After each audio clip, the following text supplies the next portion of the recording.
Dahil pa rin sa malakas na ulan sa ilang lungsod po sa Metro Manila, nagkaroon po ng landslide sa may barangay Bagong Silangan sa Quezon City. Ang detalye hatid ni Bien Manalo.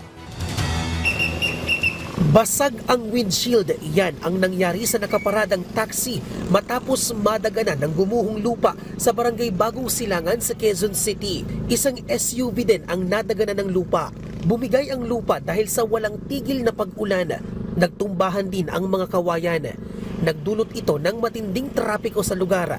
Naalis din ang mga sasakyan matapos ang halos 12 oras. Sabi pa ng barangay, matagal na nilang hinihikayat ang mga nakatira sa lugar na umalis na dahil sa posibleng pagguho ng lupa.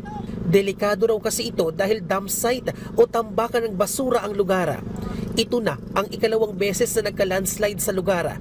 Nagkaroon na rin noong nakarang taon dahil din sa masamang panahon. Wala namang naiulat na nasaktan o nasugatan sa insidente. 3 pamilya ang naapektuhan na kasalukuyang tumutuloy sa isang chapel. Sa ganyang sitwasyon na hindi naman kami tumitigil na hindi hinihikayat yung mga pamilya na nakatira dyan.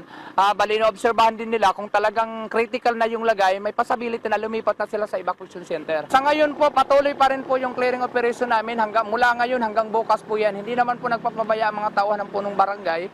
Kinurdonan na ang pinangyarihan ng insidente. Nagpapatuloy din ang clearing operation. Para sa Integrated State Media, Bien Manalo ng PTV.